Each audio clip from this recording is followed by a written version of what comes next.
number 14 looks very simple.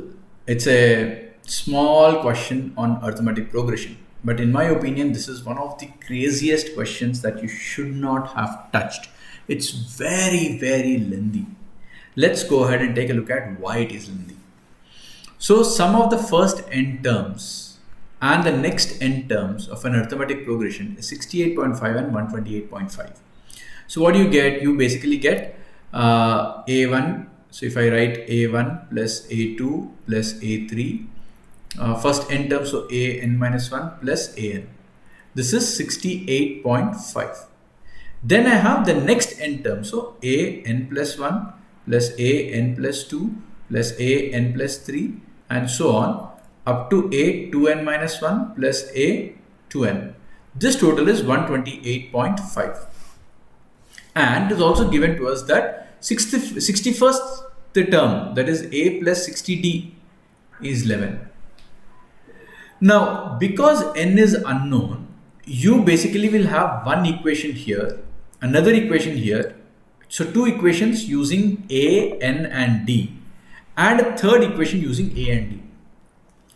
Unfortunately, you are required to solve all these three equations, and solving these three equations is going to be the biggest headache. It's not going to be very easy.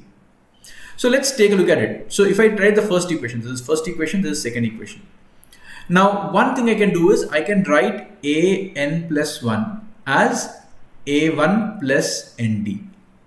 I can write a n plus 2 as a2 plus nd. I can write a n plus 3 as a3 plus nd. So this entire second equation, I can rewrite it as a1 plus nd plus a2 plus nd and so on up to an plus nd, which is equal to 128.5. Now I can subtract these two. When I subtract a1, a2 will get cancelled, and I'll get nd plus nd and so on up to nd again is equal to 60, because 128.5 minus 68.5 is 60. But how many terms are there? There are n such terms.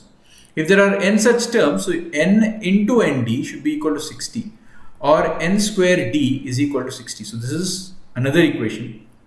Let's use the first equation itself, which is n by 2, sum of the first n terms, into 2a plus n minus 1 into d is equal to 68.5, which is nothing but 137 by 2. So 2 and 2 gets cancelled. N into 2a plus n minus 1 into d is equal to 137. So let me freshly call this as equation number 1, this is equation number 2, and I have a third equation, a plus 60d is equal to 11. Now there is no other way but to solve all these three equations and get the value of a from this.